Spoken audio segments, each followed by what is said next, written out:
let me ask you about something else. Afghan refugees. The FBI is involved, you have said in the past, your agency has said in the past, in helping to vet refugees who were brought here after the botched evacuation by this administration out of Afghanistan. I'm sure you're aware that the DoD Inspector General has said that earlier this year that there are at least 50 Afghan personnel who were brought to the United States who in fact had derogatory information, could be terrorists, could be involved in terrorist activities. 50 of them who have been brought here, released into the United States, can't now be found. That information was turned over to you. I understand DoD gave you that information, asked you to help track down these 50 individuals. Here's my question. A whistleblower has now come forward to Senator Johnson and myself and alleged that the situation is actually far graver than that.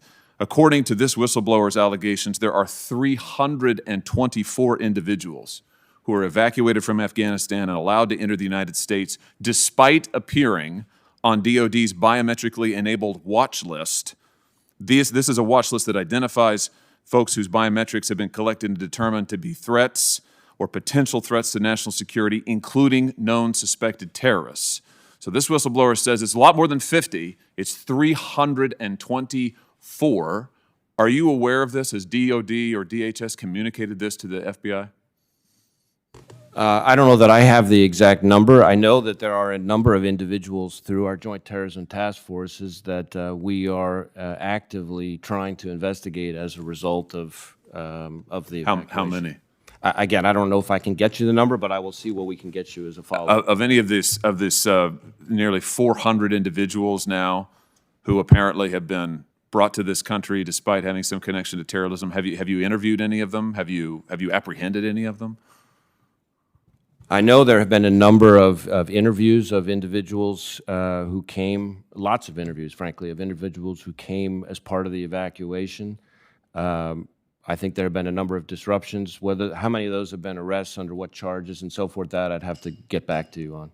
Last thing, Mr. Chairman, the whistleblower has also alleged that political appointees at the National Security Council and at DoD instructed agency personnel to cut corners when they were processing Afghan evacuees, and rather than administer fingerprint tests on all 10 fingers, for instance, to abbreviate those tests in order to promote rushed evacuation, they also alleged that personnel at DHS who worked on vetting Afghan refugees have been authorized to delete old biometric data whenever they personally want to. Obviously, these are very troubling allegations. Are you aware of this behavior at DHS and DoD?